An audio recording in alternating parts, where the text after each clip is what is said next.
ముందుగా అందరికీ మకర సంక్రాంతి శుభాకాంక్షలు. మనకి సంక్రాంతి అంటే గుర్తుకొచ్చేది కైట్స్, గొబ్బమ్మ, ఇంకా ముగ్గులు. మరి సంక్రాంతి అంటే ఇవన్నీ గుర్తొస్తాయి కదా. మరి మనం కైట్స్ ఎందుకు ఎగరేయాలి, మరి ముగ్గులు ఎందుకు వేయాలి, గొబ్బమ్మ ఎందుకు పెట్టాలి, ఈ విషయం చాలా మనకి తెలియదు.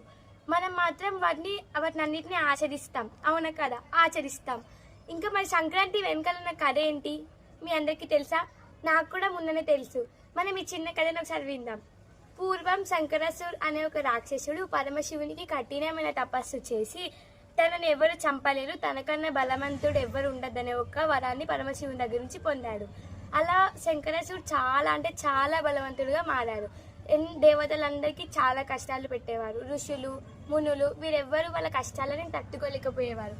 కానీ ఒకరోజు శంకరాసుడు ఈ ప్రపంచాన్ని అంతా తన ఆధీనం చేసుకోవాలని అనుకున్నాడు.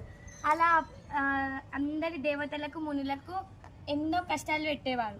అప్పుడు దేవతలు, మునులు వాళ్ళంతా కలిసి ఎన్నో కష్టాలు పడి ఆఖరికి దేవిశక్తిని ప్రార్థించారు. దేవిశక్తి అంటే ఏంటి? మకర సంక్రాంతి రోజు పుట్టింది దేవిశక్తి. ఈ దేవిశక్తిని ప్రార్థించారు. అలా దేవిశక్తిని ప్రార్థించగా దేవిశక్తి శంకరాసురుని పిలిచి నాతో యుద్ధానికి రా అని అంది. అప్పుడు ఆ శంకరాసురు ఎంత బలమైన వాడి కాగా ఆ దేవిశక్తి దగ్గర ఓడిపోయాడు. అలా దేవిశక్తి ప్రపంచాన్ని అంతా కాపాడింది. అధర్మంతో ఉన్న ఈ ప్రపంచాన్ని అంతా మళ్ళీ ధర్మంలోకి మార్చింది. ఈ యుద్ధం అనేది ధర్మానికి అధర్మానికి జరిగిన యుద్ధం. ఇంకా అలా ఈ దేవిశక్తి శంకరాసుని సంహరించింది. ఇంకా ఈ సంక్రాంతి అనే పండుగ ఇంకా మహాభారతానికి కూడా కొంచెం కనెక్ట్ అయి ఉంది. అలా దేవిశక్తి ఆ రోజు కాపాడంగా అలా ప్రజలంతా మళ్ళీ ధర్మంలోకి ఎంతో ఎంతో ఆనందంగా ఉన్నారు. ఇది సంక్రాంతి వెనకాల కదా. మరి మనం కైట్స్ ఎందుకు ఎగరేయాలి, గొబ్బమ్మను ఎందుకు పెట్టాలి, ముగ్గులు ఎందుకు వేయాలి, ఈ డౌట్ మీకు కూడా వచ్చి ఉంటుంది. గొబ్బమ్మని పెడతాం, మరి ఎందుకు పెట్టాలి గొబ్బమ్మని? ఎందుకంటే గొబ్బమ్మ అనేది ఆవు పెండ. ఆవు పెండతో మనం గొబ్బమ్మని చేస్తాం. పూర్వం రైతులు అంటే ఇప్పట్లో కూడా రైతులు ఈ నేచురల్ ఫర్టిలైజేషన్గా ఈ ఆవు పెండని ఉపయోగిస్తున్నారు.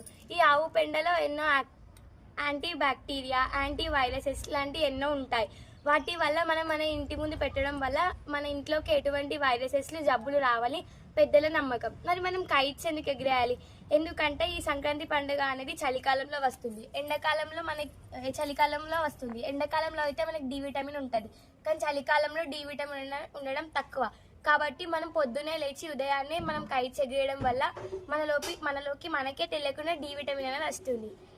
ఇది కూడా పెద్దలు ఎంతో కష్టపడి ఎంతో ఆలోచించి ఆచారాన్ని పెట్టారు.